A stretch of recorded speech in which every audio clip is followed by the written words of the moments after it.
We're trying again. Here we are. We're back, guys. Hopefully you're still here with us.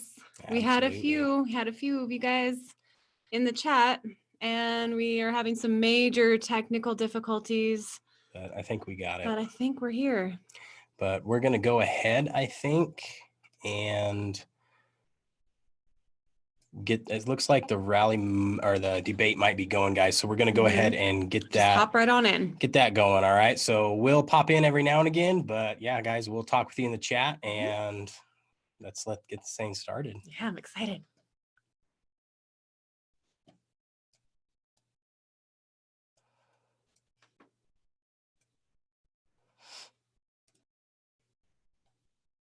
Four debates. As a precaution, both candidates will not shake hands at the beginning of tonight's debate. The audience here in the hall has promised to remain silent. No cheers, no boos or other interruptions, so we, and more importantly you, can focus on what the candidates have to say. No noise except right now, as we welcome the Republican nominee, President Trump, and the Democratic nominee, Vice President Biden.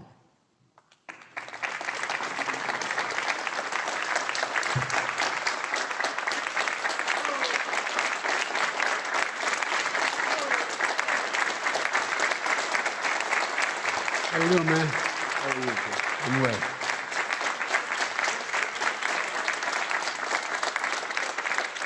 Gentlemen, a lot of people have been waiting for this night, so let's get going. Our first subject is the Supreme Court. President Trump, you nominated Amy Coney Barrett over the weekend to succeed the late Ruth Bader Ginsburg on the court. You say the Constitution is clear about your obligation and the Senate's to consider a nominee to the court. Vice President Biden, you say that this is an effort by the president and Republicans to jam through an appointment and what you call an abuse of power. My first question to both of you tonight: why are you right in the argument you make and your opponent wrong? And where do you think a Justice Barrett would take the court? President Trump, in this first segment, you go first. 2 minutes. Thank you very much, Chris. I will tell you very simply, we won the election. Elections have consequences. We have the Senate, we have the White House, and we have a phenomenal nominee, respected by all, top academic, good in every way, In fact, some of her biggest endorsers are very liberal people from Notre Dame and other places. So I think she's going to be fantastic. We have plenty of time. Even if we did it after the election itself. I have a lot of time after the election, as you know. So I think that she will be outstanding. She's going to be as good as anybody that has served on that court. We really feel that. We have a professor at Notre Dame, highly respected by all, said she's the single greatest student he's ever had. He's been a professor for a long time at a great school. And we won the election, and therefore we have the right to choose her. And very few people knowingly would say otherwise. And by the way, the Democrats, they wouldn't even think about not doing it. If they had, the only difference is they'd try and do it faster. There's no way they would give it up. They had Merrick Garland, but the problem is they didn't have the election, so they were stopped. And probably that would happen in reverse also. Definitely would happen in reverse. So we won the election, and we have the right to do it, Chris. President Trump, thank you. Same question to you, Vice President Biden. You have 2 minutes. Well, first of all, thank you for doing this, and looking forward to this, Mr. President. Thank you, Joe. The American people have a right to have a say in who the Supreme Court nominee is, and that say occurs when they vote for United States senators and when they vote for the President of the United States. They're not going to get that chance now because we're in the middle of an election already. The election has already started. Tens of thousands of people have already voted. And so the thing that should happen is we should wait. We should wait and see what the outcome of this election is, because that's the only way the American people get to express their view is by who they elect as president and who they elect as vice president. Now, what's at stake here is the president's made it clear he wants to get rid of the Affordable Care Act. He's been running on that, he ran on that, and he's been governing on that. He's in the Supreme Court right now trying to get rid of the Affordable Care Act, which will strip 20 million people from having insurance, health insurance now, if it goes into court, and the justice, and I'm not opposed to the justice. She seems like a very fine person, but she's written before she went on the bench, which is her right, that she thinks that the Affordable Care Act is not constitutional. The other thing that's on the court, and if it's struck down, what happens? Women's rights are fundamentally changed. Once again, a woman could be pay more money because she has a pre-existing condition of pregnancy. They were able to charge a woman more for the same exact procedure a man gets. And that ended when we, in fact, passed the Affordable Care Act. And there's 100 million people who have pre-existing conditions, and they'll be taken away as well. Those pre-existing conditions, the insurance companies are going to love this. And so it's just not appropriate to do this before this election. If he wins the election and the Senate is Democrat or Republican, then he goes forward. If not, we should wait until February. All right. There aren't 100 million people with pre-existing conditions. As far as a say is concerned, the people already had their say. Okay, Justice Ginsburg said very powerfully, very strongly, at some point, 10 years ago or so, she said a president and the Senate is elected for a period of time, but a president's elected for 4 years. We're not elected for 3 years. I'm not elected for 3 years. So we have the Senate, we have a president. He's elected to the next during election. that period of time, we have you guys an hear opening. that? I'm not elected His for 3 job years. to I'm elect elected for 4 years. new Supreme And the Court. 100 million people, Exactly. the 100 million He's people is totally still wrong. I don't know where you got that That's number. right. The bigger problem that you have is that you're going to extinguish 180 million people with their private health care that they're very That's happy simply with. not true. Well, you're certainly going to socialist. Go You're ahead. going to This- socialist. this is- We're now into, gentlemen, we're now into open discussion. Open discussion. Open discussion. Yes, I agree. Go ahead, Vice President. Number White. one, he knows that what I proposed. What I proposed is that we expand Obamacare and we increase it. We do not wipe any. And one of the big debates we had with 23 of my colleagues trying to win the nomination that I won, were saying that Biden wanted to allow people to have private insurance still. They can. They do. They will under my proposal. It's not what you've said, But and it's not what that your party is- has said. that is simply Your party a lie. doesn't say it. Your party That is wants to simple. go socialist medicine. My party is and me. socialist Right healthcare. now, I am and the they're going to Democratic dominate Party. you, Joe. You know that. I am the Democratic Party right now. The platform of the Not according Democratic to Party Harris. is what I, in fact, approved of. What I approved of. Now, here's the deal. The deal is that it's going to wipe out pre-existing conditions. And by the way, the 200,000 people that have died on his watch, how many of those have survived? Well, there's 7 million people that contracted COVID. What Check does it that, mean Joe. for It's only them 6%, going forward bud. if you strike CDC down updated. the Affordable Care Act? And Joe, you've had pre-existing conditions? 308,000 military people dying because you couldn't provide them proper health care in the military. So don't tell me I'm about happy this. to talk about And this. if you were here, Look, it here's wouldn't the be deal. 200, it would be 2 million people because you were very late on the draw. You Late didn't on want the me to draw. ban China, which was heavily infected. You didn't want me to ban All right, gentlemen, Europe, which no, was heavily Mr. President, You would have Mr. been much President, later, Joe. Mr. President, much later. Mr. President, You're talking about 2 million people. You're Mr. not gonna be able to President, as shut a him up. moderator, we are going to talk about COVID in the next segment, but go ahead. Let me finish. The point is that the president also is opposed to Roe v. Wade. That's on the ballot as well in the court. And so that's also at stake right now. And so the election is already You don't know it's on the begun. ballot. Why is it on the ballot? Because Why is it you on the said ballot? It's not you're- on the ballot. It's on the ballot in the I court. don't think so. In the court. Well, There's nothing happening there. Donald, would you And you just be don't quiet know for a minute? her view on Roe v. Wade. You I don't don't know her know. view. Well, all right, let's talk. We got a lot to unpack here, gentlemen. We got a lot of time. So on health care, and then we'll come back to Roe v. Wade. All right. Mr. President, the Supreme Court will hear a case a week after the election in which the Trump administration, along with 18 state attorneys general, are seeking to overturn That's right. Obamacare, to end Obamacare. You have spent the last... Because they want to give good health care. If I may ask Go ahead. my question, sir. Good health care. Over the last 4 years, you have promised to repeal and replace Obamacare, but you have never in these 4 years come up with a plan, a comprehensive plan Yes, I to have. replace Obamacare. Of course I have. Well, I got rid of the individual mandate. I'm going to give you an opportunity. I got rid of the individual mandate, which was a big chunk of comprehensive plan. That is absolutely a big thing. That was the worst part of Obamacare. Sir, Chris, that was the worst part of Obama. Let me ask my question. Well, I'll ask Joe. The individual mandate was the most unpopular aspect of Obamacare. I got rid of it. I'd like and we will protect people with President, I'm the pre-existing moderator of this conditions. debate, and I would like you to let me ask my question, and then you can answer your question. Go ahead. You, in the course of these 4 years, have never come up with a comprehensive plan to replace Obamacare, and just this last Thursday, you signed a largely symbolic executive order to protect people with pre-existing conditions 5 days before this debate. So my question, sir, is what is the Trump health care plan? Fine. Well, first of all, I guess I'm debating you, not him, but that's okay. I'm not surprised. Let me just tell you something, that there's nothing symbolic. I'm cutting drug prices. I'm going with favored nations, which no president has the courage to do because you're going against Big Pharma.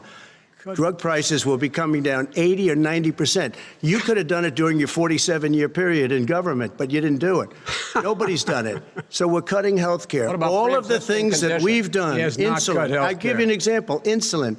It was destroying families, destroying people. The cost, I'm getting it for so cheap.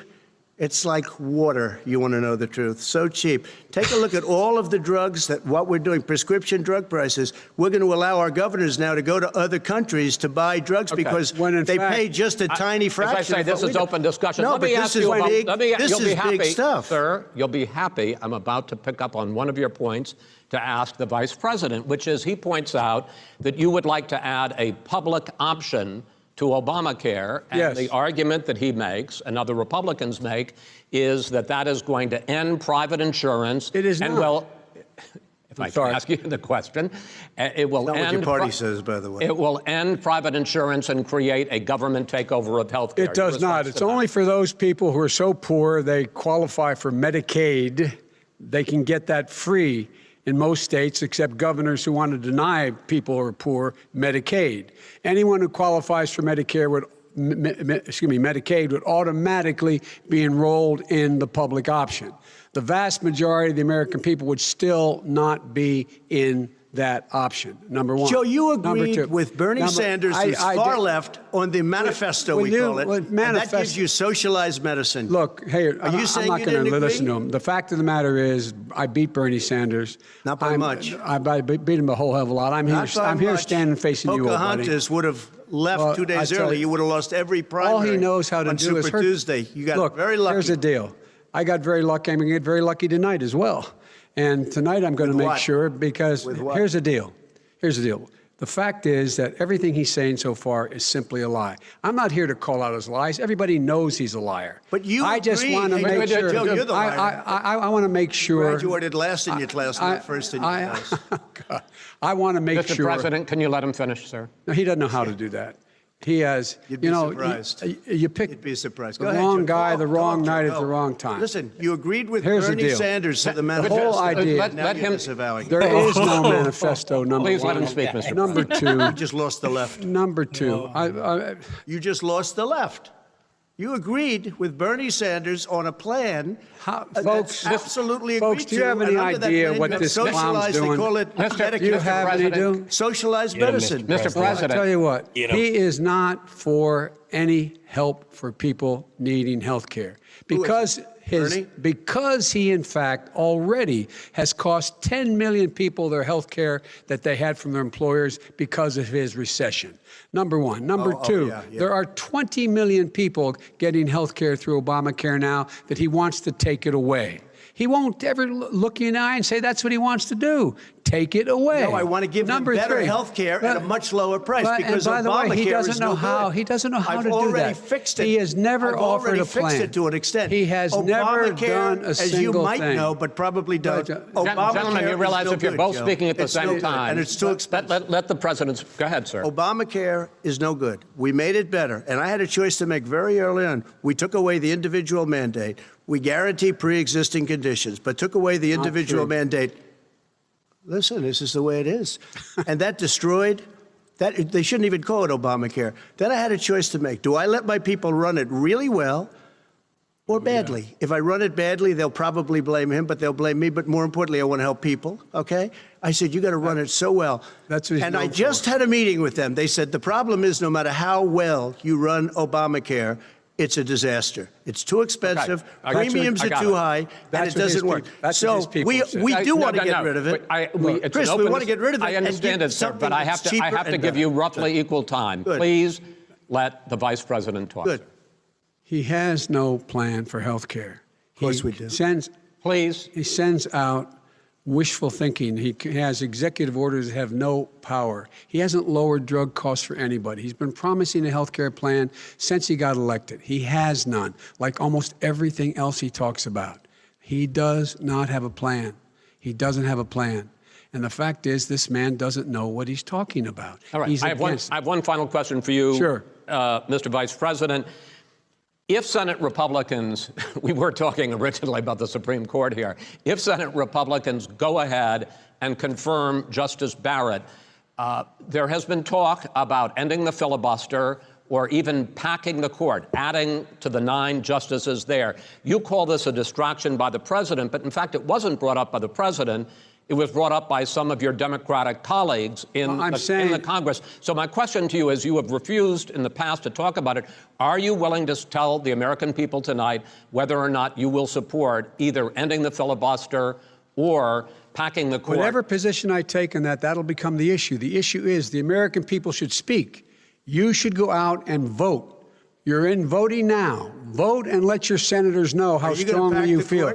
Vote now. Are you going to pack the Make court? sure you, in fact, let people know He doesn't want to you're a answer the senator. question. I'm not going to answer the question Why because wouldn't you answer that because question? the question you want to put a lot is of the new question Supreme Court is justice, the radical question- left. Will you shut up, man? Listen, who is on your list, Joe? This Who's is on your so list? Right, gentlemen, I think This we've is ended so this. He's going to pack the unprecedented. court. We have I'm not going to give a list. We have ended this segment. We're going to move on to the second segment. That was really a productive segment, wasn't it? Keep yapping, man. The people understand, Joe. They sure do. 47 years, you've done nothing. They understand. All right. Joe sure The talks big, second but subject he don't is walk it. COVID-19, which is an awfully serious subject. So let's try to be serious about it. We have had more than 7 million cases of coronavirus in the United States, and more than 200,000 people have died. Even after we produce a vaccine, experts say that it could be months or even years before we come back to anything approaching normal. My question for both of you is, based on what you have said and done so far, and what you have said you would do starting in 2021, why should the American people trust you more than your opponent to deal with this public health crisis going forward? In this case, the question goes to you first, sir. 2 minutes uninterrupted. Good luck. 200,000 dead. As you said, over 7 million infected in the United States. He just We, said in good luck fact, to himself. 5%, 4% of the world's luck to me. population, 20% of the deaths. 40,000 people a day are contracting COVID. In addition to that, about between 750 and 1,000 people a day are dying. When he was presented with that number, he said, it is what it is. Well, it is what it is because you are who you are. That's why it is. The president has no plan. He hasn't laid out anything. He knew all the way back in February how serious this crisis was. He knew it was a deadly disease. What did he do? He's on tape as acknowledging he knew it. He said he didn't tell us or give people a warning of it because he didn't want to panic the American people. You don't panic. He panicked. In addition to that, what did he do? He went in and we were insisting that the Chinese, the people we had on the ground in China should be able to go to Wuhan and determine for themselves how dangerous this was. He did not even ask Xi to do that. He told us what a great job Xi was doing. He said we owe him a debt of gratitude for being so transparent with us. And what did he do then? He then did nothing. He waited and waited and waited. He still doesn't have a plan. Wrong. I laid out Sir, back it's in just 2 March minutes. exactly It's so what we wrong. should be doing. And I laid out again in July what we should be doing.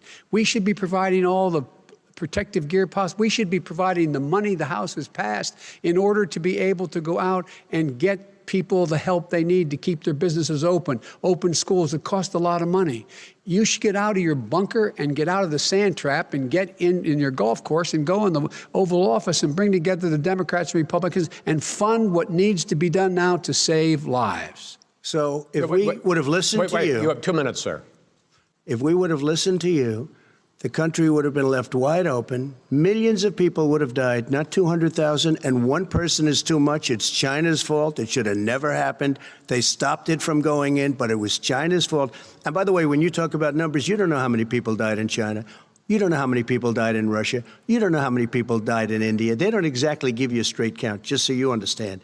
But if you look at what we've done, I closed it, and you said he's xenophobic. He's a racist, and he's xenophobic because you didn't think I should have closed our country. Wait a minute. It says 2 minutes. You didn't think we should have closed our country because you thought it was terrible. You wouldn't have closed it for another 2 months.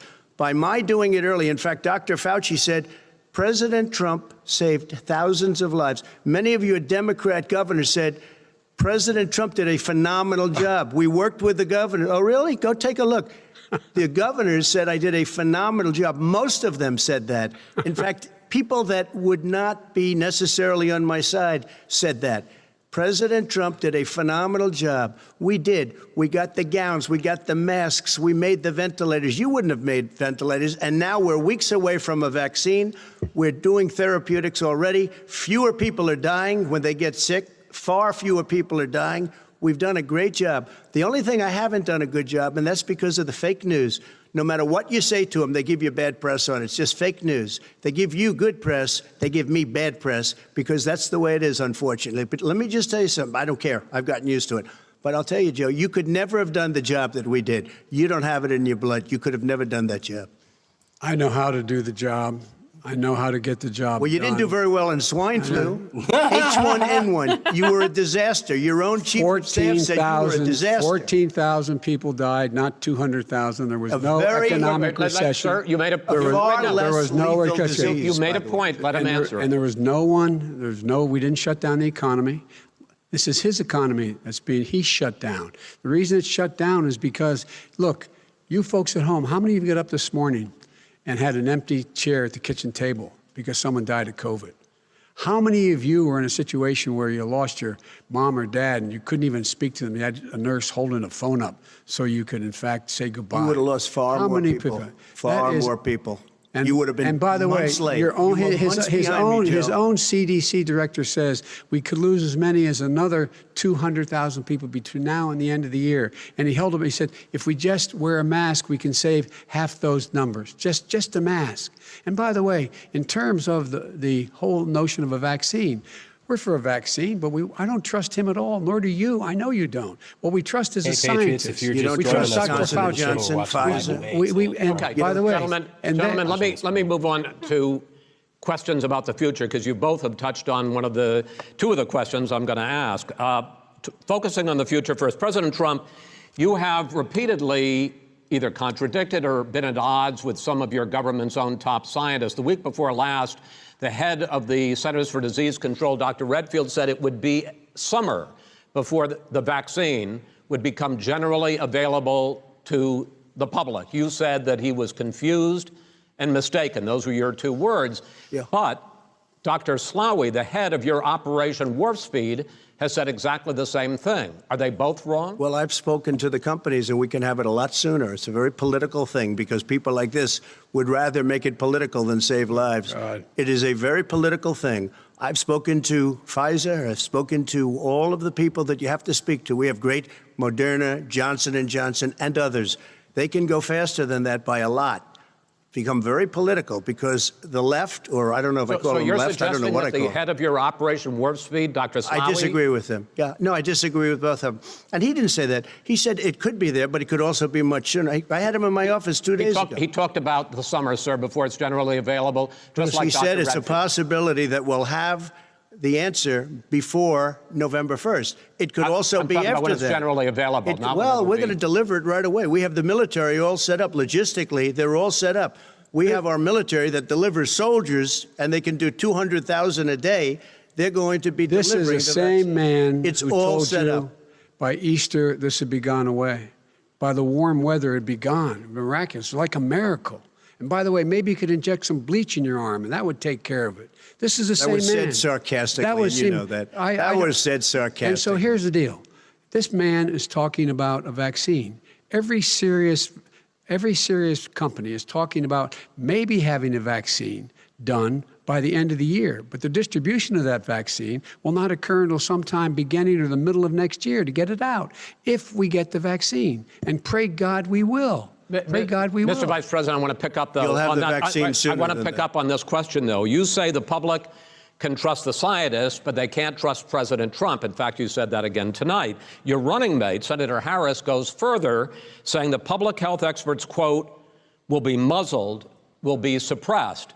Given the fact that polls already show that people are concerned about the vaccine and are reluctant to take it, are you and your running mate, Senator Harris, contributing to that fear? No more than the question you just asked him. You pointed out.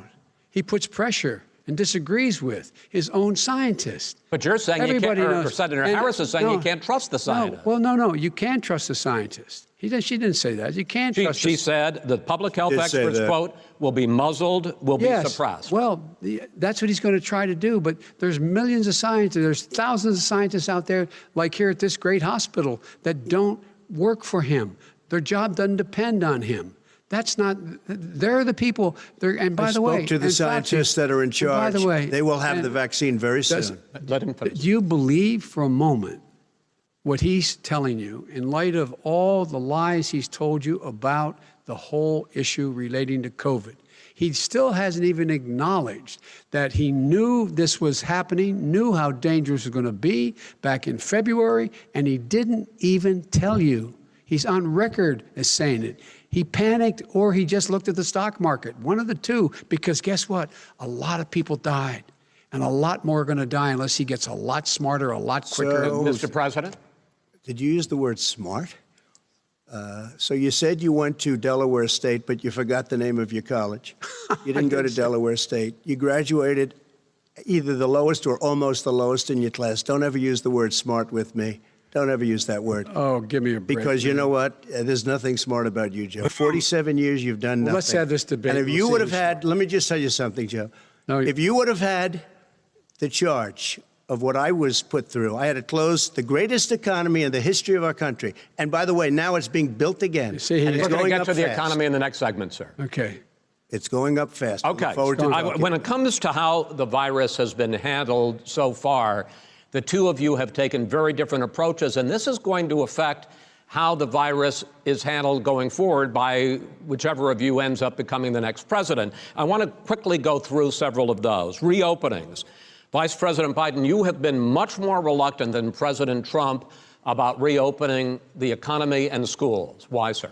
Because he doesn't have a plan. If I were running, I'd know what the plan is. You've got to provide these businesses the ability to have the money to be able to reopen with the PPE as well as with the sanitation they need. You have to provide that them to Nancy plastic. Pelosi. Well, he's just shush for a minute. Tell it to Nancy Pelosi. And Schumer, by the Brian way, Chuck. Nancy Pelosi and Schumer, they have a plan. He won't even meet with them. The Republicans won't meet with him in the Senate. And he sits on his golf course. And well, I mean, literally, think about it. You probably play more than I do, Joe. What about this question of reopenings and the fact? Well, he wants to shut down this country. And I want to keep it open. And we did a great thing by shutting it down. Wait a minute, Joe. Let me shut you down for a second, Joe, just for 1 second.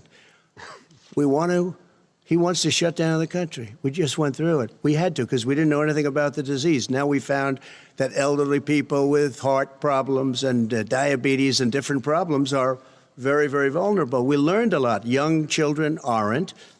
Even younger people aren't. We've learned a lot. But he wants to shut it down. More people will be hurt by continuing. If you look at Pennsylvania, if you look at certain states that have been shut down, they have Democrat governors all. One of the reasons they're shut down is because they want to keep it shut down until after the election on November 3rd. I want to move on to another because subject. it's a I want to move political on to another I've got to subject. respond. But those states are not doing well that are shut down Which is right got now. to respond to that. President shut down Trump, the you whole have country. begun to increasingly question the effectiveness of masks as a disease preventer. And in fact, recently you have cited the issue of waiters touching their masks and touching plates. Are you questioning No, I think the masks efficacy are okay. of You have masks? to understand, if you look, I mean, I have a mask right here. I put a mask on, when I think I need it. Tonight, as an example, everybody's had a test, and you've had social distancing and all of the things that you have to. But I Just wear like your masks rallies. when needed. When needed, I wear masks. Okay, let me ask. I don't wear masks like him. Every time you see him, he's got a mask. He could be speaking 200 feet away from it. He shows up with the biggest mask I've ever seen. I will say this. Vice President Biden, go ahead, sir. Look, the way to open businesses is give them the wherewithal to be able to open. We provided money. The Congress. But I was asking you, sir, about masks. Well, masks make a big difference. His own head of the CDC said if we just wore masks between now, everybody wore masks and social distance between now and January, we'd probably save up to 100,000 lives. It matters. And they've also said the opposite. They've also said the opposite. No serious person said the opposite. They've also said, well, look serious at Dr. Fauci. Dr. Fauci said the He opposite. did not I want say to the ask you, we got He a said little very bit more than a strongly, minute left in this masks segment. are not good. Then he changed his mind. He said masks are good. I'm okay with masks. I want to ask you both about one last subject, because your different approaches has even affected the way that you have campaigned. President Trump, you're holding large rallies with crowds packed together, thousands of people. Outside. Outside, yes, sir, agreed. Vice President Biden, you are holding much smaller events with... Because nobody will show up. People with... Nobody shows up to his rallies. All right. In any case, why you holding the big rallies? Why you not? You go first, sir. Because people want to hear what I have to say. I mean, But are you not I've done worried a about great it job spreading as a disease? president, and I'll have 35,000 people show up at airports. We use airports. Are you for not worried hangars, about and we the have a disease lot of issues, people. sir? Well, so far, we have had no problem whatsoever. It's outside. That's a big difference, according to the experts. And we do them outside. We have tremendous crowds, as you see. I mean, and literally on 24 hours notice. And Joe does the circles and has 3 people someplace. Okay. By the way, did you see sir. one of the last big rallies he had? And a reporter came up to him to ask him a question. He said, no, stand back. Put on your mask. Put on a mask. Have you been tested? I'm way far away from those other people. That's what he said. I can't. I'm going to be okay. He's not worried about you. He's not worried about the people out there breathing in one another. We've had no negative cheek to effect. jowl. No negative effect. We've had no negative effect. And we've had 35,000, 40,000 All right. people want at these rallies. Just Yes. quickly finish up, because I want to move on to our next. Yes, I would. He's been totally irresponsible the way in which he has handled the social distancing and people wearing masks. Oh, really, basically Joe? encourage them not to. All right. He's a fool on this. If you could get the crowds, you would have done the same thing. But you can't. Nobody cares. Gentlemen, can we move on to the Gentlemen, can we move on to the couldn't economy? get them The before economy COVID, so is, I think it's fair to say, recovering And Chris faster Wallace is than kind of a expected little from the dick. shutdown. Just kidding. Much This- faster. In the second quarter, the unemployment rate fell to 8.4% last month. The Federal Reserve says the hit to growth, which is going to be there, is not going to be nearly as big as they had expected. President Trump, you say we are in a V-shaped recovery. Vice President Biden, you say it's more of a K-shape. What difference does that mean to the American people in More terms of of a the economy? Q-shape. President Trump, in Yeah, this it's more of a segment, you Q-shaped go first. recovery. So we built the greatest economy in history. We closed it down because of the China plague. When the plague came in, we closed it down, which was very hard psychologically to do. He didn't think we should close it down, and he was wrong. And again, 2 million people would be dead now instead of still 204,000 people is too much. One person is too much. Should have never happened from China. But what happened is we closed it down, and now we're reopening, and we're doing record business. We had 10.4 million people in a 4-month period that we've put back into the workforce. That's a record the likes of which nobody's ever seen before. And he wants to close down he will shut it down again. He will destroy this country. You know, a lot of people, between drugs and alcohol and depression, when you start shutting it down, you take a look at what's happening in some of your Democrat-run states where they have these tough shutdowns. And I'm telling you, it's because they don't want to open it. One of them came out last week. You saw that. Oh, we're going to open up on November 9th. Why November 9th? Because it's after the election. They think they're hurting us by keeping them closed. They're hurting people.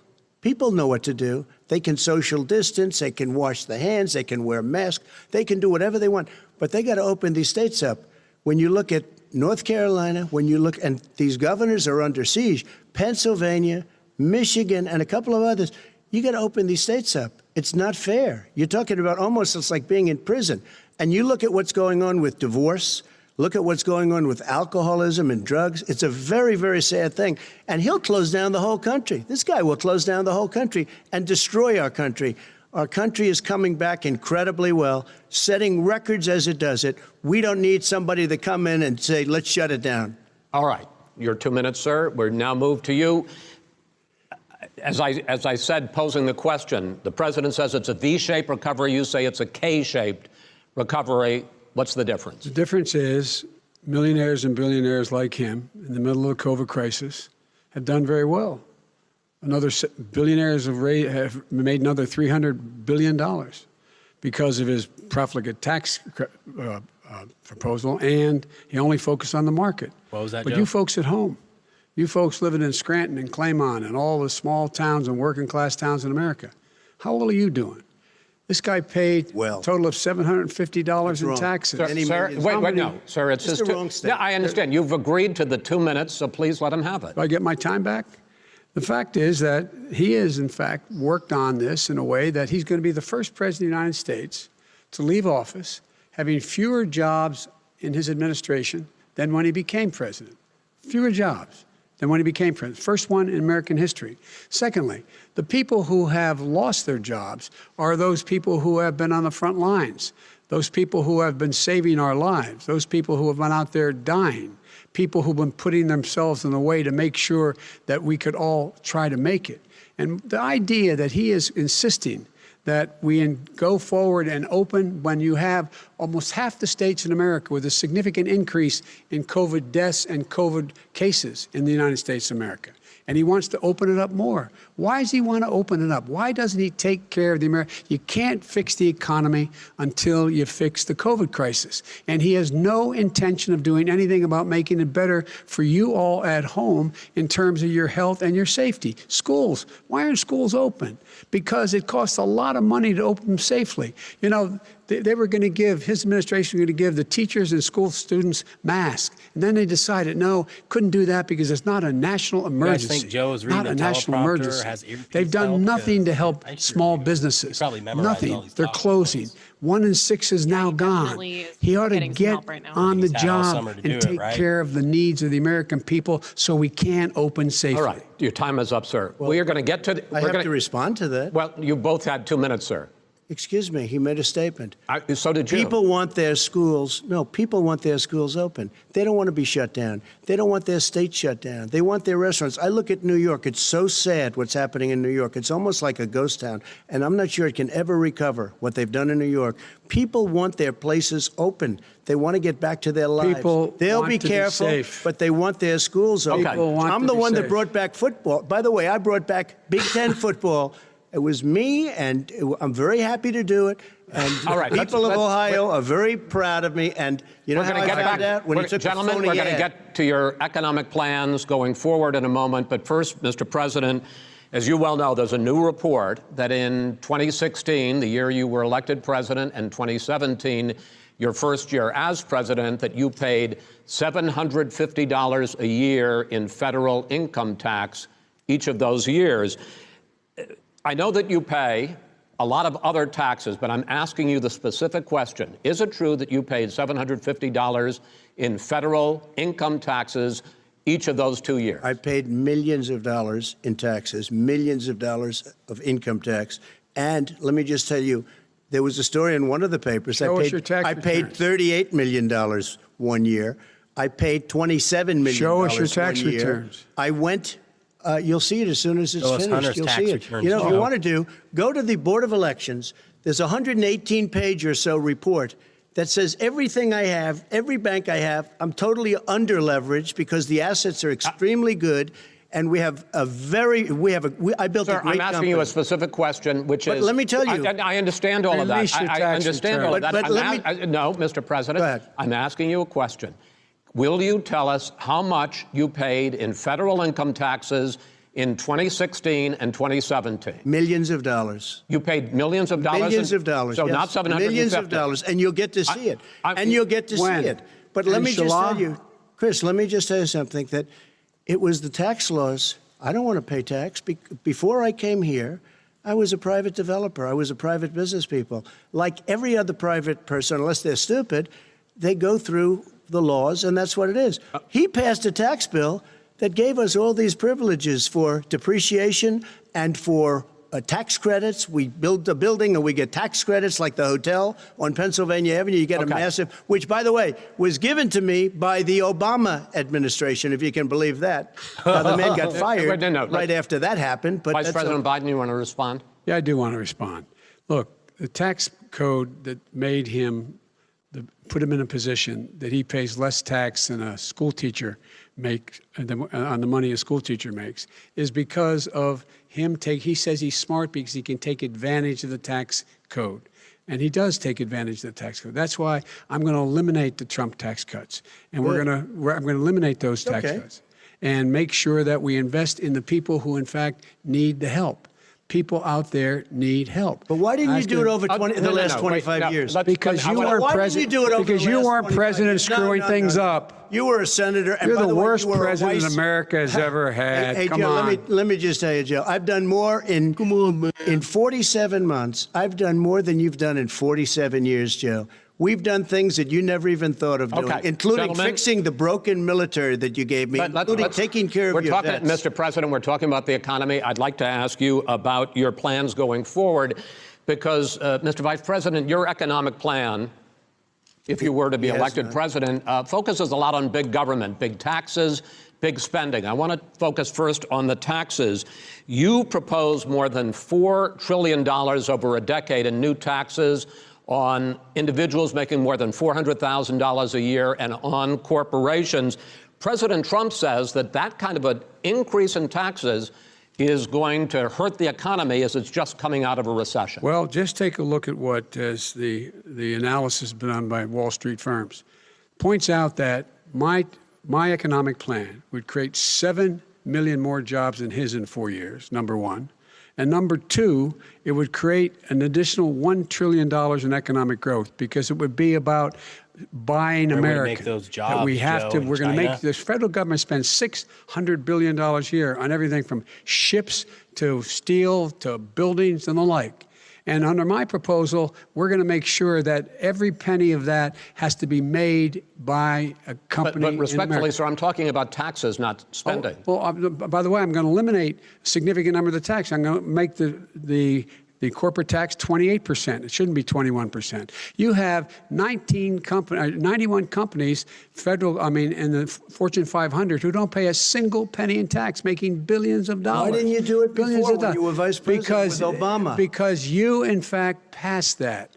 That was your tax proposal. I got it done. And you know what happened? Yeah, you got it done. Our economy boomed like it's never boomed. The economy is lost. Let me finish. Mr. President, let me pick up on that. You would continue your free market approach, lower taxes, more deregulation, correct? Not lower taxes for the American people. Excuse me. But in Obama's, you talk about the economy booming, it turns out that in Obama's final 3 years as president, more jobs were created, 1.5 million more jobs than in the first 3 years of your presidency. They had the slowest recovery economic recovery since 1929. It was the slowest recovery. Also, they took over something that was down here. All you had to do is turn on the lights and you pick up a lot. But they had the slowest economic recovery since 1929. Let me tell you about the stock market. When the stock market goes up, that means jobs. It also means 401ks. If you got in, if you ever became president with your ideas, you want to terminate my taxes, I'll tell you what, you'll lose half of the companies that have poured in here will leave, and plenty of companies that are already here, they'll leave for other places. They will leave, and you will have a depression, the likes of which you've never seen. Look, we inherited the worst recession short of a depression in American history. I was asked to bring it back. We were able to have an economic recovery that created the jobs you're talking about. We handed him a booming economy. He blew it. It wasn't booming. He blew it. It wasn't booming. It was the weakest recovery since 1929. Is it fair to say he blew it when fact, there was record low unemployment before COVID? Yeah, but because what he did, even before COVID, manufacturing went in the hole. Manufacturing went in a hole. Excuse number me, one. Chris. Wait. Number two. Chris. Number three. They said it would take. No, you're a number two. No. You hiding in your Chris, basement Chris. all summer.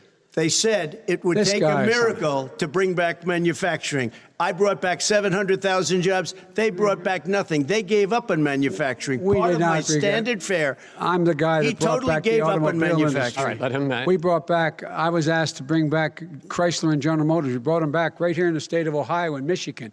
He blew it. They're gone. He blew it.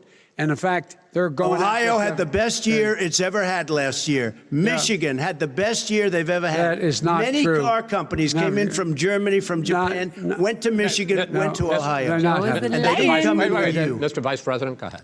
And so you take a look at what he's actually done. He's done very little. His trade deals are the same way. He talks about these great trade deals. You know, he talks about the art of the deal. China's perfected the art of the steal. We have a higher deficit with China now than we did before. We have the highest trade deficit China with ate Mexico. your lunch, down All right, gentlemen, 18%. China ate your lunch, Joe. And no wonder your son goes in and he takes out billions of dollars. Takes out billions of dollars to manage. He makes millions of dollars. And also, Simply while not we're at true. it, why is it, just out of curiosity, the mayor of Moscow's wife gave your son $3.5 million. What not did he do true. to deserve it? That What is- did he do with Burisma None to of that deserve is true. $183,000? None You've of asked that your is question, true. let him answer. None of that is true. Oh, really? He didn't get But no, $3.5 hey, million? Mr. President, It's Mr. totally- President, please. You've Totally asked the question. discredited. Can we Totally get a moderator discredited. for And Chris by the way, Wallace? Well, wait, he didn't Let's get No, no, $3.5 no. million, Little boy. Joe? Mr. Vice, He got Mr. $3.5 million. President, That is not true. Oh, Here's- really? Mr. Oh. President, But, Mr. it's an open discussion, please. Now, It's a fact. Well, There's- it you is have not a raised an fact. issue. Let the It's been Vice totally President answer. discredited. Did There was a Burisma pay him report. $183,000 a month with no experience in energy? Mr. Look, President, no my job? son did nothing wrong at Burisma. I think he did. and Mr. the only President, guy that let did him something- answer. He doesn't want to let me answer because he knows I have the truth. His position has been totally, thoroughly discredited. who? And The media? By everybody. Well, by the media, by our because they refuse to allies, by talk the about it World because they're Bank, embarrassed.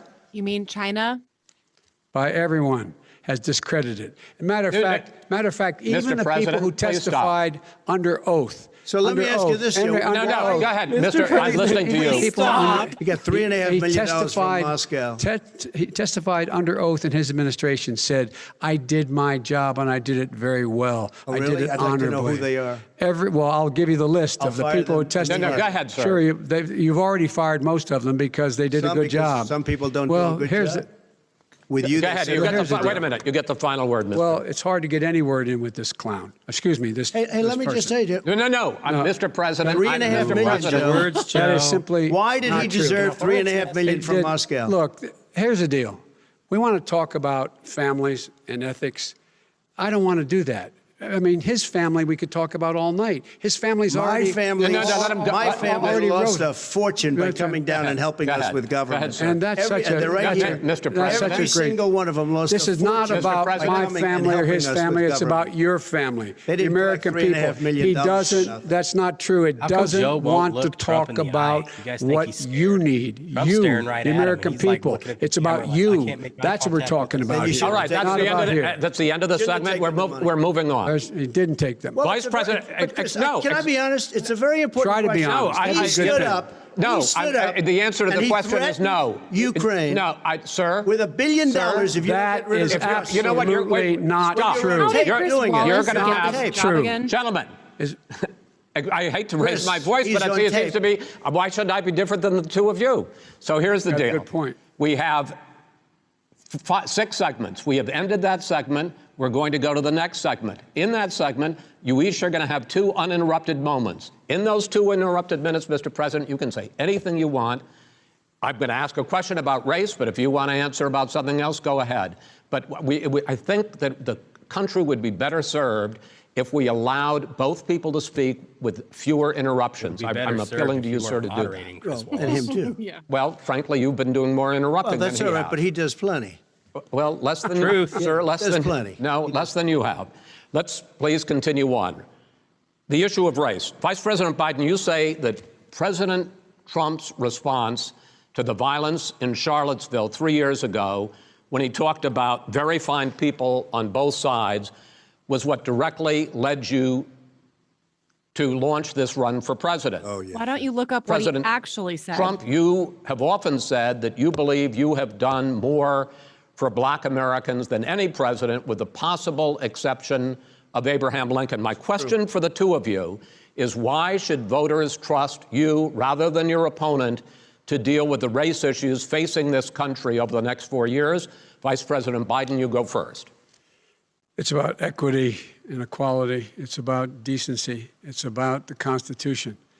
And we have never walked away from trying to require equity for everyone, equality for the whole of America. I see how But fast he answered we've that, never how much it accomplished seems it. But we've recited. never walked away from it Yeah, like he's he been has done. studying this. He got It is the true. answer The to reason this I got in the question. races when those people, close your eyes, remember what those people look like coming out of the fields carrying torches, their veins bulging, just spewing anti-Semitic bile, and accompanied by the Ku Klux Klan. A young woman got killed. And they asked the president what he thought. He said there were very fine people on both sides. No president's ever said anything like that. Finish the statement. It is Taken his- completely Now, out of second- context, sir. Joe. Second You're point I'd lying. make to you is that when Floyd was killed, when Mr. Floyd was killed, there was a peaceful protest in front of the White House. Have a good night, Kristen. What did he do? Thanks for being here. He came out of his bunker, had the military use tear gas on him so he could walk across to a church and hold up a Bible. And then what happened after that? The bishop of that very church said that it was a disgrace. The general who was with him said all he ever wants to do is divide people, not unite people at all. This is a president who has used everything as a dog whistle to try to generate racist hatred, racist division. This is a man who, in fact, you talk about helping African Americans. 1 in 1,000 African Americans has been killed because of the coronavirus. And if he doesn't do What about something Planned quickly, by the end Parenthood? of the year, 1 in 500 will have been killed. 1 in 500 African Americans. This man is a savior of African Americans. This man cares at all. This man's done virtually nothing. Look, the fact is that you have to look at what he talks about. You have to look at what he did. And what he did has been disastrous for the African-American community. So, President Trump, you have 2 minutes. Why should Americans trust you over your opponent to deal with he racism? did a crime bill, 1994, where you call them super predators, African Americans, the super predators, and they've never forgotten it. They've never forgotten it, Joe. No, sir, it's his 2 minutes. So you did that, and they call you a super predator, and I'm letting people out of jail now that you have treated the African American population community, you have treated the black community about as bad as anybody in this country. You did the 1990, and that's why, if you look at the polls, I'm doing better than any Republican has done in a long time, because they saw what you did. You call them super predators, and you've called them worse than that. Because you look back at your testimony over the years, you've called them a lot worse than that. As far as the church is concerned, and as far as the generals are concerned, we just got the support of 250 military leaders and generals, total support. Law enforcement, almost every law enforcement group in the United States. I have Florida, I have Texas, I have Ohio, I have Portland. The sheriff just came out today and he said, I support President Trump. I don't think you have any law enforcement. You can't even say the word law enforcement, because if you say those words, you're going to lose all of your radical left supporters. And why aren't you saying those Boom. words, Joe? Why don't you say the words Nailed law it. enforcement? Because you know what? If they called us in Portland, we would put out that fire in a half an hour, but they won't do it because they're run by radical left Democrats. If you look at Chicago, if you look at any place you want to look, Seattle, they heard we were coming in the following day, and they put up their hands, and we got back Seattle. Minneapolis, we got it back, Joe, because we believe in law and order, but you don't. The top 10 cities and just about the top 40 cities are run by Democrats and, in many cases, radical left. And they've got you wrapped around their finger, Joe, to a point where you don't want to say anything about law and order. Can't even look and at I'll our tell you what, president, guys. the Look at people that. of this country Too much truth want being and thrown at demand him. law and order, and you're afraid to even say it. All right. I want to return to the question of race.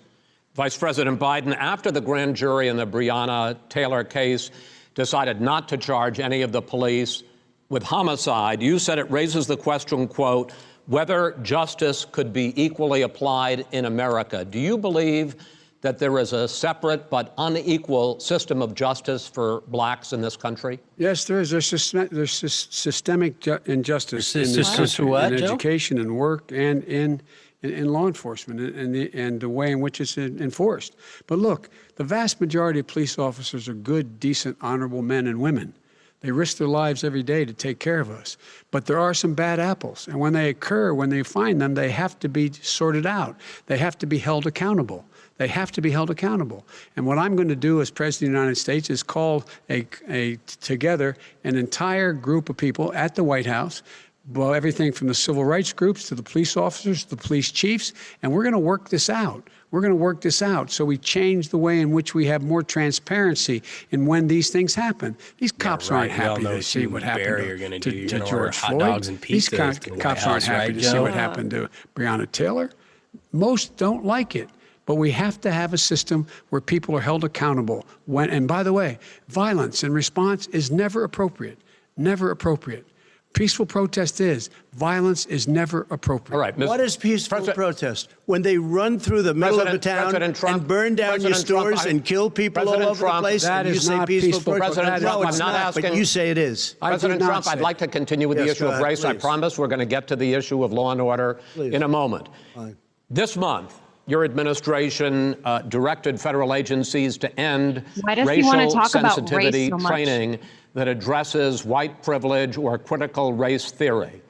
Why did you decide to do that, to end racial sensitivity training? And do you believe that there is systemic racism in this country, Trump sir? brought back I ended jobs it because to it's America. racist. I ended it because a lot of people were complaining that they were asked to do things that were absolutely insane, that it was a radical revolution that was taking place in our military, in our schools, all over the place, and you know it, and so does everybody else. And he would know. What is radical about racial sensitivity training, sir? If you were a certain person, you had no status in life. It was sort of a reversal. And if you look at the people, we were paying people hundreds of thousands of dollars to teach very bad ideas and frankly very sick ideas.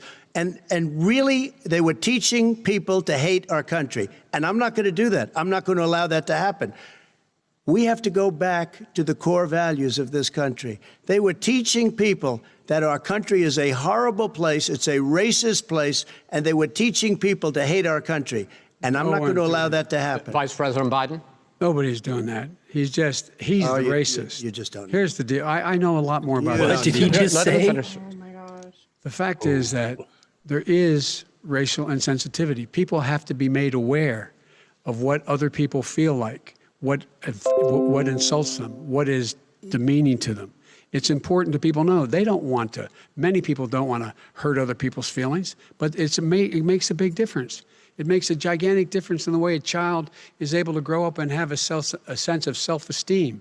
It's a little bit like how this guy and his friends look down on so many people. They look down their nose on people like Irish Catholics like me and grew up in Scranton. They look down on people who don't have money. They look down on people who are of a different faith. They look down on people who are a different color. In fact, we're all Americans. The only way we're going to bring this country together is bring everybody together. There's nothing we cannot do if we do it together. We can take this on and we can defeat racism in America. President Trump, sir. During the Obama-Biden administration, there was tremendous division. There was hatred. You look at Ferguson, you go to many places. Look at Oakland. Look what happened in Oakland. Look what happened in Baltimore. Look what happened. Frankly, it was more violent than what I'm even seeing now. Oh, my but Lord. the reason is that ridiculous. the Democrats that run these cities ridiculous. don't want to talk like you about law and order. Violent and you crime, still haven't mentioned. violent Are you crime. in favor of law and order? I'm in favor of law. You follow it. Are you in favor of law and order? Go Yes, ahead, I'm in say it. favor. You Everybody's asked a in favor question, of let him finish. Law and He order. loses Law left. and order. Let him answer. Law and order with justice, where people get treated fairly. Okay. And the fact of the matter is, violent crime went down 15% in our administration. All right. It's gone up on his watch. Went down much more in ours. All right, we're now. Mr. President, you're going to. Mr. President, every record in the book. Mr. President, you're going to be very happy because we're now going to talk about law and order. Places we had trouble were Democratic-run cities. That's exactly my question. There has been a dramatic increase in homicides in America this summer, particularly, and you often blame that on Democratic mayors and Democratic governors, but in fact there have been equivalent spikes in Republican-led cities like Tulsa and Fort Worth. So the question is this really a party issue? I think it's a party issue. You can bring in a couple of examples, but if you look at Chicago, what's going on in Chicago, where 53 people were shot and 8 died shot.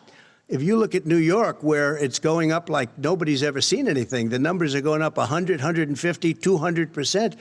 Crime. It is crazy what's going on. And he doesn't want to say law and order because he can't, because he'll lose his radical left supporters. And once he does that, it's over with. But if he ever got to run this country and they ran it the way he would want to run it, our suburbs would be gone. By the way, our suburbs would be gone, and you would see problems like you've never seen. He wouldn't know a suburb unless he took a wrong turn. Oh, I know suburbs. He would not. So much Go ahead. Wait a minute. I was raised in the suburbs. This is not 1950. All these dog whistles and racism don't work anymore. Suburbs are by and large integrated. There's many people today driving their kids to soccer practice and/or to black and white and Hispanic in the same car racial jungle as there have that been you any feared, time in Joe? the past. What really is a threat to the suburbs and their safety is his failure to deal with COVID. They're dying in the suburbs. His failure to deal with the environment. They're being flooded. They're being burned out because his refusal to do anything. That's why the suburbs are in trouble. I do want to talk about this issue of law and order, though. And in the joint recommendation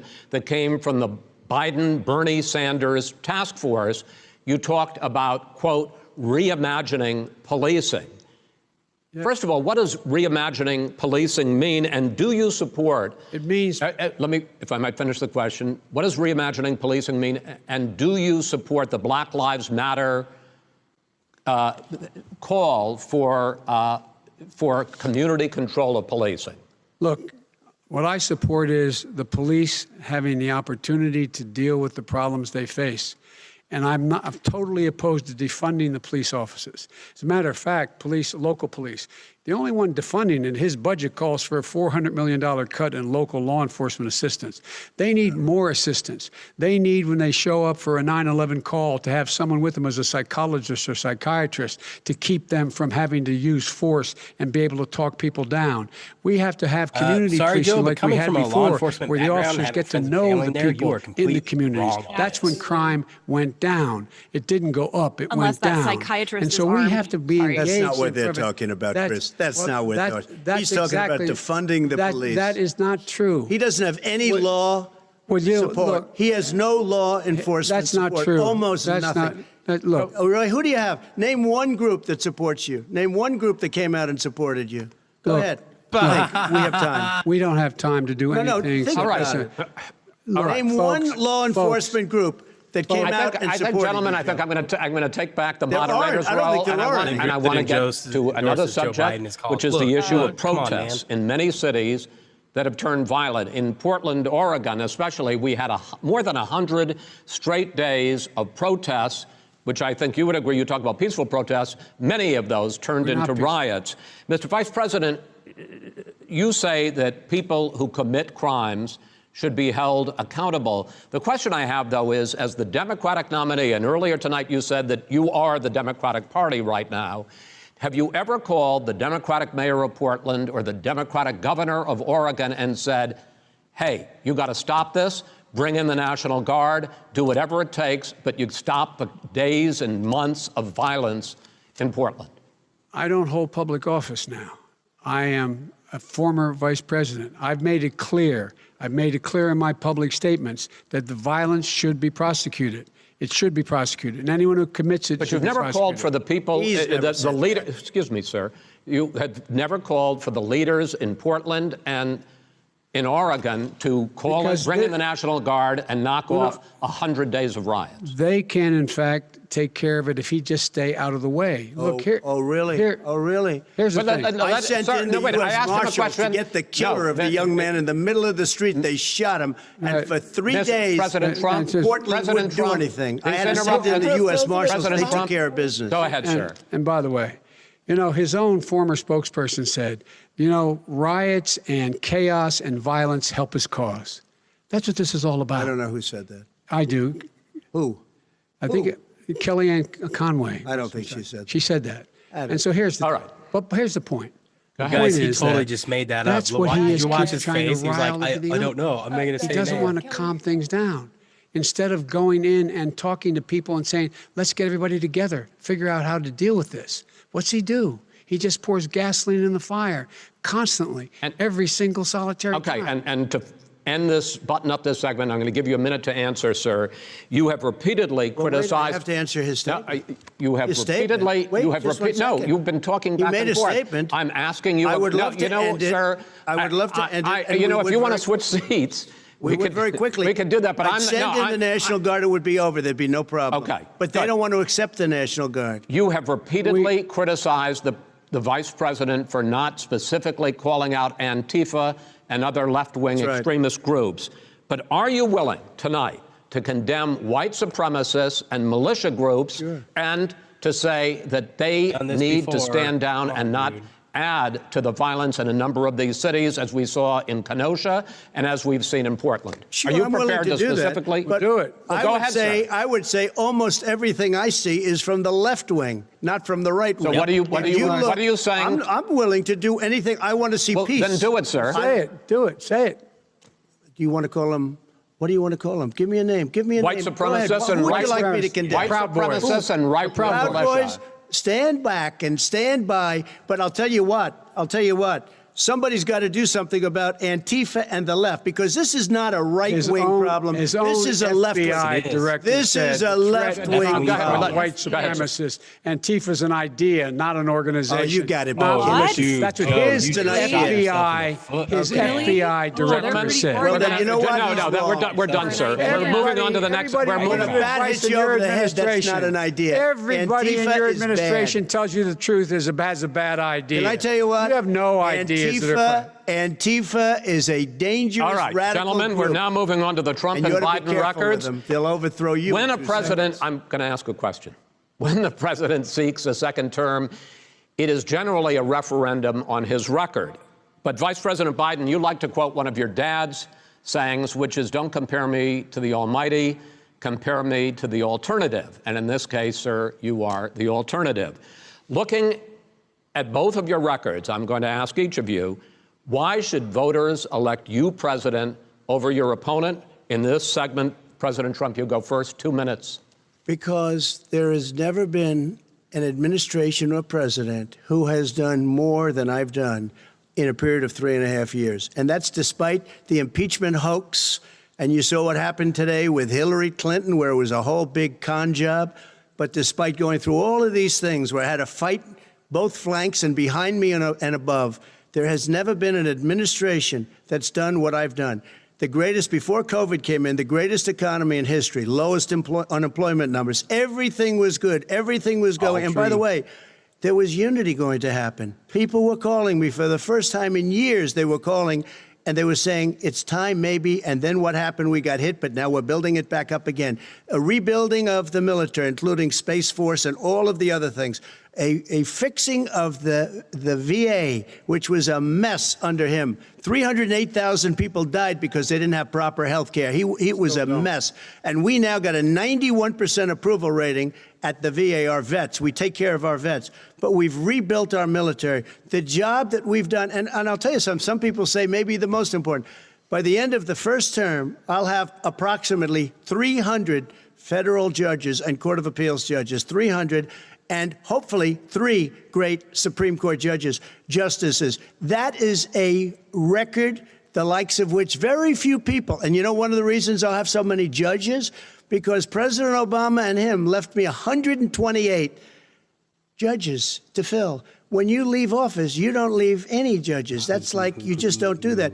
They left 128 openings, and if I were a member of his party, because they have a little different philosophy, I'd say if you left us 128 openings, you can't be a good president, you can't be a good vice president. But I want to thank you, because it gives us almost, it'll probably be above that number by the end of this term. 300 judges. It's a record. Looking at both of your records, why should voters elect you president as opposed to President Trump? You have 2 minutes uninterrupted. Under this president, we become weaker, sicker, poorer, more divided, and more violent. When I was vice president, We inherited a recession. I was asked to fix it. I did. We left him a booming economy, and he Fact caused check, the recession. You did not leave him a booming with regard economy. to He being created weaker. that. The fact is that I've gone head to head We've with made ourselves Putin fact and checkers made on it Joe clear to Biden, him we're guys. not going to take any of his stuff. He's Putin's puppy. He still refuses to even say anything to Putin about the bounty on the heads of American soldiers. Your son got And- $3.5 million.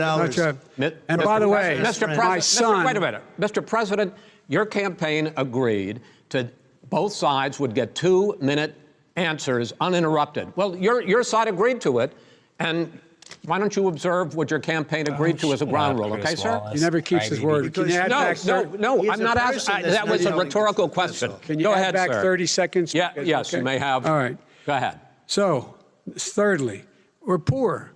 The billionaires have gotten much more wealthy by a tune of over $300 to Have a good night, $400 billion Darla. Thanks for more being here with us just tonight. since Bye, COVID. Darla. You in the home, you got less. You're in more trouble than you were before. In terms of being more violent, when we were in office, there were 15% less violence in America than there is today. He's president of the United States. It's on his watch. And with regard to more divided, the nation can't stay divided. We can't be this way.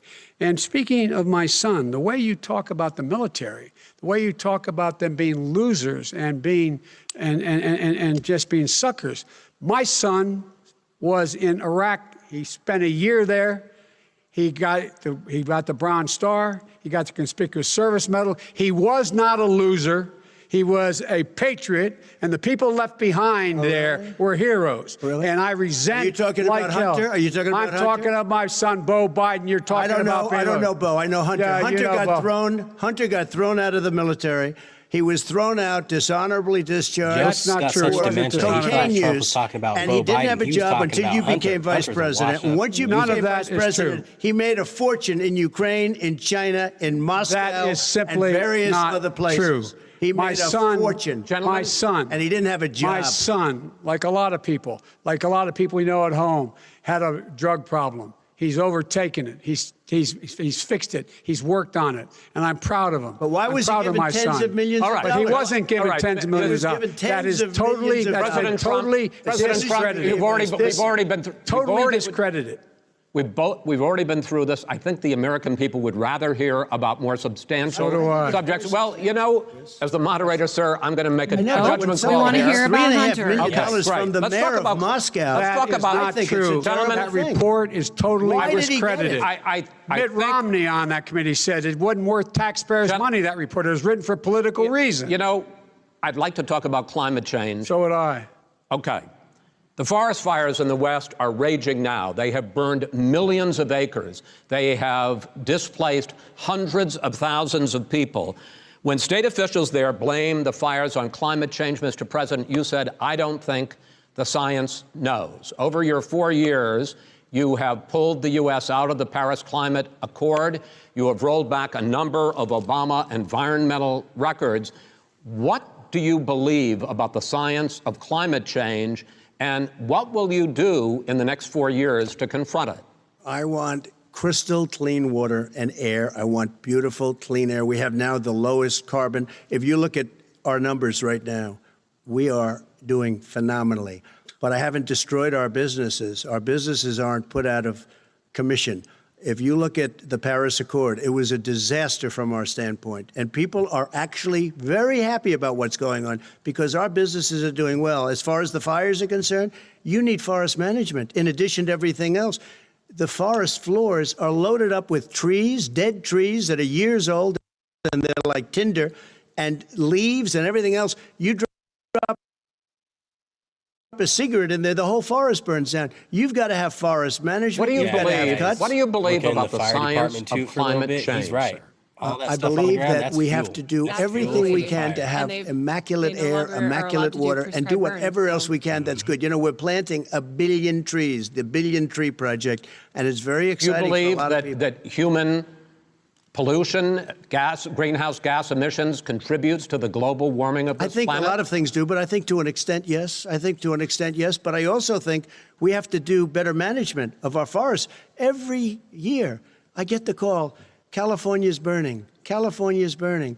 If that was cleaned, if that were if you had forest management, good forest management, you wouldn't be getting those calls. You know, in Europe, they live their forest cities. They're called forest cities. Back in the day, it would they burn, but they maintain were their able to forests. quickly They put out manage the their fires forests. because they I were was with the properly head of managing a the major forest. country.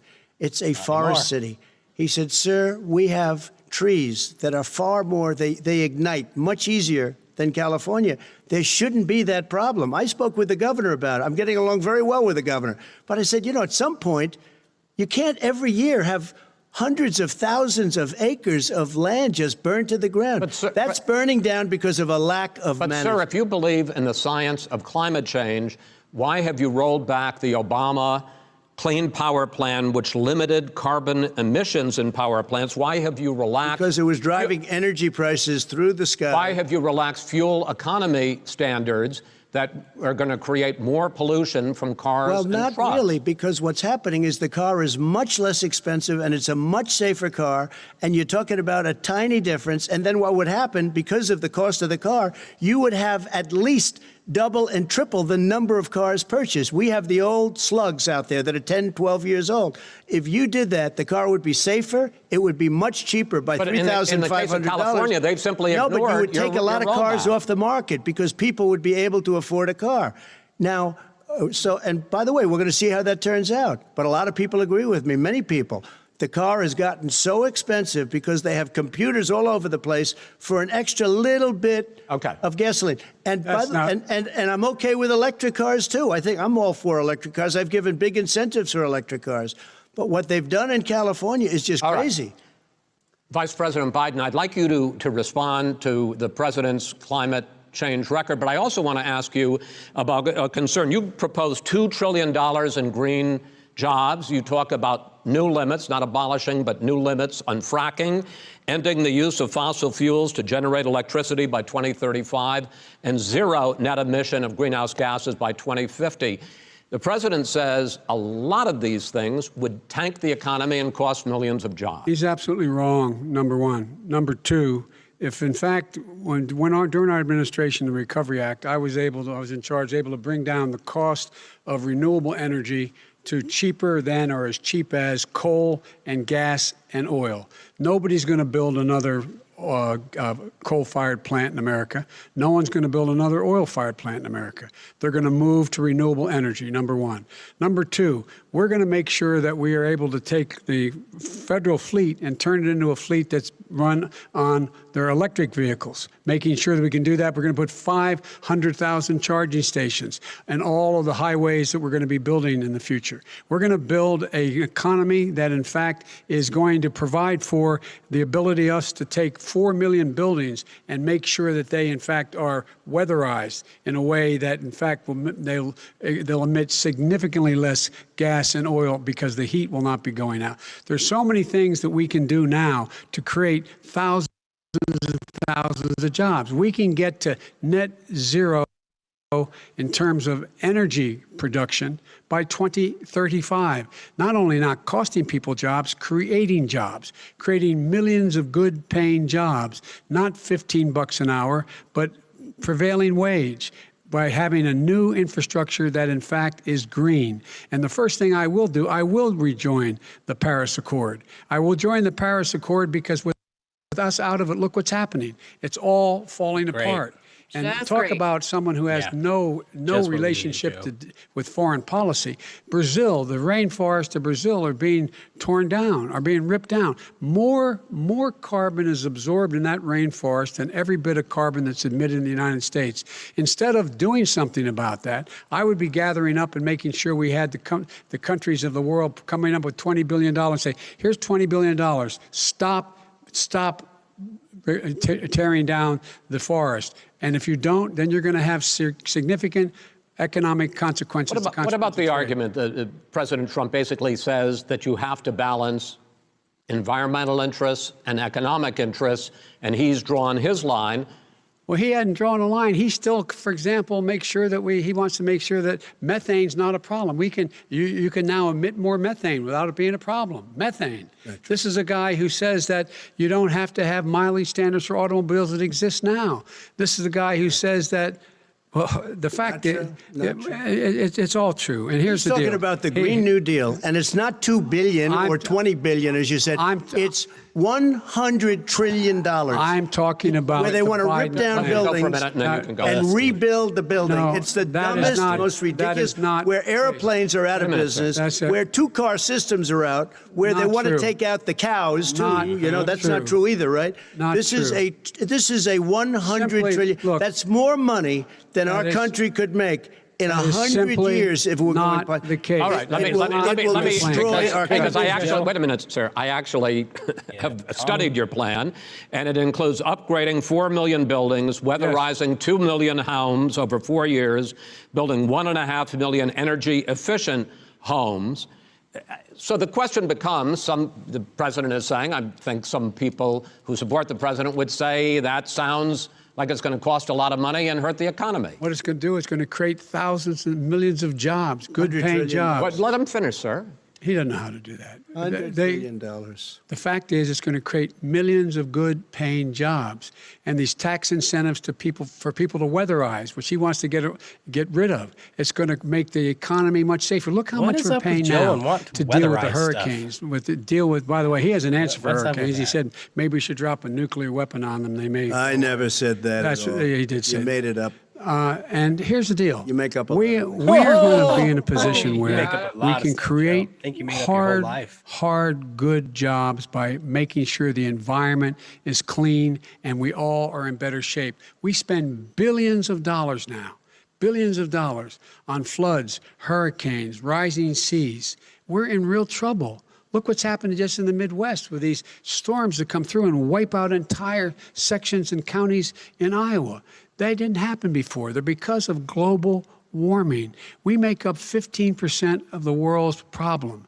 We, in fact, but the rest of the world, we've got to get them to come along. That's why we have to get back into the Paris Accord. All right, gentlemen. Wait a minute, Chris. So why didn't he do it for 47 years? You were vice president. Why didn't you get the world? China sends up real dirt into the air. Russia That does. is a India very does. They good all question, do. Mr. We're supposed to be President. good. And by the Let's way, have Joe answer he made that. a couple of statements.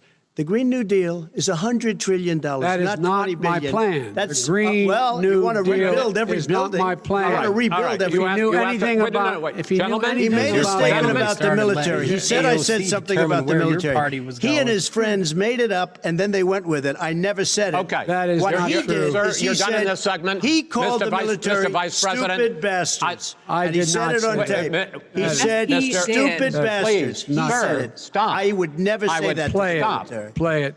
Go ahead, Mr. You're on Vice tape, right? President. That's nice. Yeah. answered Antifa's not his organized. final Sure. question. The final question is, I can't remember which of all his rantings. I'm having a little trouble myself, but and about the economy and about this question of what it's going to cost. The economy. I mean, the Green New Deal and the idea of what your the environmental Green New changes Deal- will do. The Green New Deal will pay for itself as we move forward. We're not going to build plants that, in fact, are great polluting plants. So do you We're going to support build the Green New Deal? Pardon me? Do you support? No, I don't support the Green Oh, New Deal. you don't? Oh, You well, don't that's a support great it? statement. Okay. I That support means you the just lost the Biden. radical left. I That's a great idea. Why are you I defending it? support you the don't. Biden plan that I put forward. Okay. The Biden plan, which is different than what he calls the radical Green New Deal. All right, gentlemen, final segment, election integrity. As we meet tonight, millions of Americans are receiving mail-in ballots or going to vote early. How confident should we be that this will be a fair election? And what are you prepared to do over the next 5+ weeks, because it'll not only be to Election Day, but also counting some ballots, mail-in ballots after Election Day. What are you prepared to do to reassure the American people that the next president will be the legitimate winner of this election? In this final segment, Mr. Vice President, you go first. Prepared to let people vote. They should go to iwillvote.com, decide how they're going to vote, when they're going to vote, and what means by which they're going to vote. His own Homeland Security Director, and as well as the FBI Director, says there is no evidence at all that mail-in ballots are a source of being manipulated and cheating. They said that. The fact is that there are going to be millions of people because of COVID that are going to be voting by mail-in ballots, like he does, by the way. He sits behind the Resolute desk and sends his ballot to Florida, number one. Number two, we're going to make sure that those people who want to vote in person are able to vote because enough poll watchers are there to make sure they can socially distance. The polls are open on time, and the polls stay open until the votes are counted. And this is all about trying to dissuade people from voting because he's trying to scare people into thinking that it's not going to be legitimate. Show up and vote. You will determine the outcome of this election. Vote, vote, vote. If you're able to vote early in your state, vote early. If you're able to vote in person, vote in person. Vote whatever way is the best way for you, because he cannot stop you from being able to determine the outcome of this election. 100%. And in terms of whether or ID. not when the votes are counted and they're all counted, that will be accepted. If I win, that will be accepted. If I lose, that'll be accepted. But by the way, if in fact he says he's not sure what he's going to accept, well, let me tell you something. It doesn't matter, because if we get the votes, it's going to be all over. He's going to go. He can't stay in power. It won't happen. It won't happen. So vote. Just make sure you understand you have it in your control to determine what this country is going to look like the next 4 years. Is it going to change? You're going to get 4 more years of these lies. Mr. President, 2 minutes. So when I listened to Joe talking about a transition, there's been no transition from when I won. I won that election. And if you look at crooked Hillary Clinton, if you look at all of the different people, there was no transition, because they came after me trying to do a coup. They came after me spying on my campaign. They started from the day I won, and even before I won, from the day I came down the escalator with our First Lady. They were a disaster. They were a disgrace to our country. And we've caught them. We've caught them all. We've got it all on tape. We've caught them all. And by the way, you gave the idea for the Logan Act against General Flynn. You better take a look at that, because we caught you in a sense. And President Obama was sitting in the office. He knew about it too. So don't tell me about a free transition. As far as the ballots are concerned, it's a disaster. A solicited ballot, okay, solicited is okay. You're soliciting, you're asking, they send it back, you send it back. I did that. If you have an unsolicited, they're sending millions of ballots all over the country. There's fraud. They found them in creeks. They found some with the name Trump, just happened to have the name Trump just the other day in a waste paper basket. They're being sent all over the place. They sent 2 in a Democrat area. They sent out 1,000 ballots. Everybody got 2 ballots. This is going to be a fraud like you've never seen. The other thing, it's nice on November 3rd, you're watching and you see who won the election. And I think we're going to do well, because people are really happy with the job we've done. But you know what? We won't know. We might not know for months, because these ballots are going to be all over. Take a look at what happened in Manhattan. Take a look at what happened in New Jersey. Take a look at what happened in Virginia and other places. They're not losing 2%, 1%, which, by the way, is too much. An election could be won or lost with that. They're losing 30 and 40%.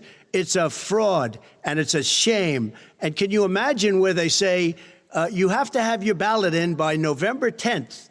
November 10th. That means that's 7 days after the election, in theory, should have been announced. Okay. We have major states with that. Sir, all run by 2 Democrats. minutes is 2 minutes. All run by Democrats. It's President Trump, it's a rigged election. You're going to be able to continue. You have been charging for months that mail-in balloting is going to be a disaster. You say it's rigged, that it's going to lead to fraud. But in 2018, in the last midterm election, 31 million people voted mail-in voting. That was a quarter, more than a quarter of all the voters that year cast their ballots by mail. Now that millions of mail-in ballots have gone out, what are you going to do about it? And are you counting on the Supreme Court, including a Justice Barrett, to settle any dispute? Yeah, I think I'm counting on them to look at the ballots, definitely. I hope we don't need them in terms of the election itself. But for the ballots, I think so, because what's happening is incredible. I read today, where at least 1% of the ballots for 2016 were invalidated. They take them, we don't like them, we don't like them. But what are you going to do about it? There are millions of ballots going out right now. What you do is you go and vote. You do a solicited ballot, and that's okay, or you go and vote. I'm asking you about the fact that millions of people... You go and vote. You go and vote. But like they used to in the oath. Millions of people... You either do, Chris, a solicited ballot where you're sending it in, they're sending it back, and you're sending... They have mailmen with lots of it. Did you see what's going on? Take a look at West Virginia, mailmen selling the ballots. They're being sold. They're being dumped in rivers.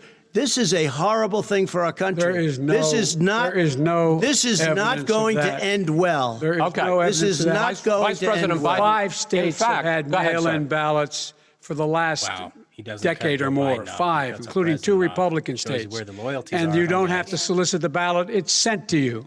It's sent to your home.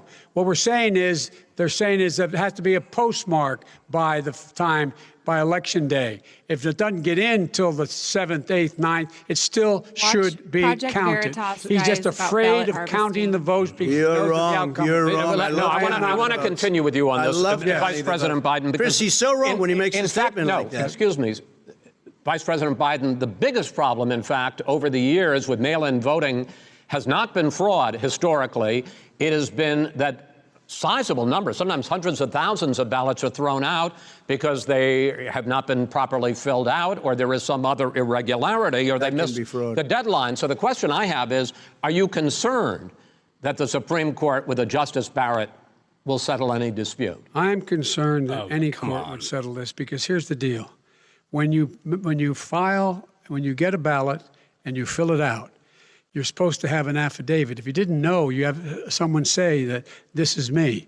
You should be able to, if in fact you can verify that's you before the ballot is thrown out, that's sufficient to be able to count the ballot because someone made a mistake and not dotting the correct I. Who they voted for, testify, say who they voted for, say it's you, that is totally legitimate. All right. Excuse me, Chris, when you have 80 million ballots, Senate and swamping the system, you know it can't be done. You know it can't, and already there's been fraud. Mail service delivers 185 million question is in 8 states. We can keep talking. In 8 states, election workers are prohibited currently by law, 8 states, from even beginning to process ballots, even take them out of the envelopes and flatten them until Election Day. That means that it's likely, because there's going to be a huge increase in mail-in balloting, that we are not going to know on election night who the winner is, that it could be days, it could be weeks. Could be months. Until we find out who the new president is. So first for you, sir, finally for the vice president, I hope neither of you will interrupt the other.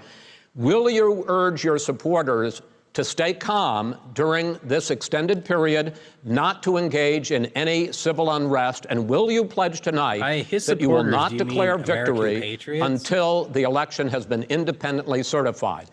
President Trump, you go first. I'm urging my supporters to go into the polls and watch very carefully, because that's what has to happen. I am urging them to do it.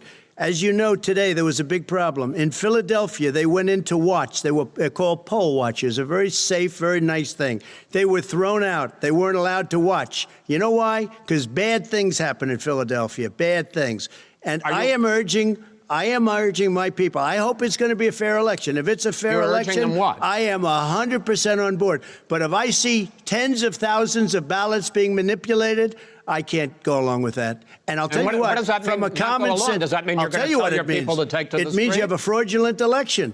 You're sending out 80 million ballots. They're not equipped to. Exactly. These people aren't equipped to handle it. Number one. Number two, they cheat. They cheat. Hey, they found ballots in a waste paper basket 3 days ago, and they all had the name military ballots. They were military. They all had the name Trump on them. They're all Vice President Biden. That's good? Vice President Biden, final question for you. Will you urge your supporters to stay calm while the vote is counted, and will you pledge not to declare victory until the election is independently certified? Yes, and here's the deal. We count the ballots, as you pointed out. Some of these ballots in some states can't even be opened until Election Day. And if there's thousands of ballots, it's going to take time to do it. And by the way, our military, they've been voting by ballots since the end of the Civil War, in effect. And that's what's going to happen. Why was it not? Why is it for them somehow not fraudulent? It's the same process.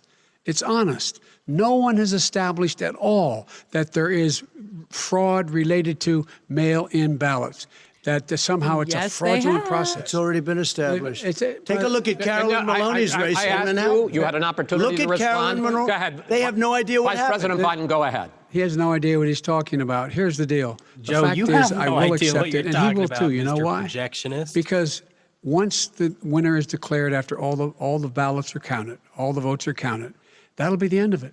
That'll be the end of it. And if it's me, in fact, fine. If it's not me, I'll support the outcome, and I'll be a president not just for the Democrats. I'll be a president for Democrats and Republicans. And this guy, I want to in see an fact, honest ballot count. Gentlemen, you say that's the end of Chris, it? This is the I end wanna of this see an debate? honest ballot count. We're And I going to think leave he it does there. too. To be continued does. as in more debates as we go on. President Trump, Vice President Biden, it's been an interesting hour and a half. I want to thank you both for participating in the first of 3 debates that you have agreed to engage in. We want to thank Case Western Reserve University and the Cleveland Clinic for hosting this event. The next debate, sponsored by the Commission on Presidential Debates, will be 1 week from tomorrow, October 7th, at the University of Utah in Salt Lake City. The 2 vice presidential nominees, Vice President Mike Pence and Senator Kamala Harris, will debate at 9 p.m. Eastern that night. We hope you watch. Until then, thank you and good night.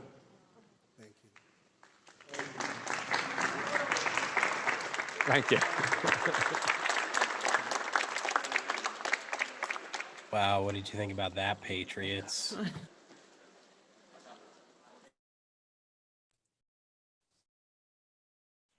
Pretty interesting. Well, yeah, we were in the chat, so you know what we think. Yeah, and we were talking. You guys all Oh my heard. gosh. Yeah. Thanks guys for being here. That was awesome. I Yeah. enjoyed talking with you in the chat, and wow. Yeah. Yeah, I am surprised though that Joe actually showed up tonight. I was expecting him to We were not expecting that at all. to back out. So he showed up. Yeah. Yeah. Go figure. Go figure. And guys, we know there's a lot of Q posts we need to cover. I've been feeling a little under the weather. I think he has COVID, guys. It's Seriously. possible. But he's gonna recover because Because you most get it. people do. and It's you like get having over a it. cold or flu. Yeah. I'd basically. say having COVID, this right here, if it is probably like, oh, what would you say? It's probably like a third of like what an actual flu feels like Mhm. right now. I mean, that's just me, but Yeah, so that's why we haven't posted in a couple days, guys. Our little one was sick, and then Joel may Yeah. possibly have COVID. So, oh no, I got the CCP virus, guys. but guess what? He's gonna recover and be just fine. Yeah, So, I'll be good. I'll be good. Yeah. All right. Yeah. So, guys, we just wanted to give a quick shout out and rest in peace to the KingFace, who was a KingFace. lifelong gangster turned Trump supporter who turned his whole life around, and really respected and loved our president. And he unfortunately passed away today due to kidney failure. And so we just wanted to give a shout out. If you guys hadn't followed KingFace on Twitter, oh man. If you have, you know what I'm talking about. The dude was fire. Like he did some awesome things for the Black community, for conservatives. I mean, just waking out people there, up, spreading the truth. red pilling people left and right. I mean, yeah. So we just wanted to give a quick shout out. Lots of love and respect. And thoughts and prayers to KingFace's family and friends. Mm-hmm. Yeah, that's never an easy thing to go through. And, I mean, it's kind of hard because this is a fellow patriot, it's a pretty big deal. Yeah. Yeah.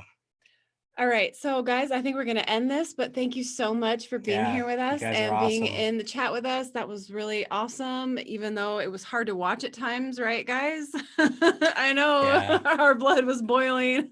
I'll get to feeling better. I promise that you might be able to hear I'm a little nasally or something. He's poor I'm guy. gonna feel better. Actually, I'll get I over think it. the test they gave him, the COVID test, was worse than anything he's endured COVID with the test actual sickness. Probably gave me COVID. I probably was fine. I know, just he's like, what do you think they put that in the swab? That's exactly what I said. I was like, they probably gave me like a COVID positive test. Like, I don't know. I'm just saying. Either way, you're gonna be just fine, and I'll get over it. Build up my immunities, because that's what people do. That's why they have an immune system, guys. Exactly.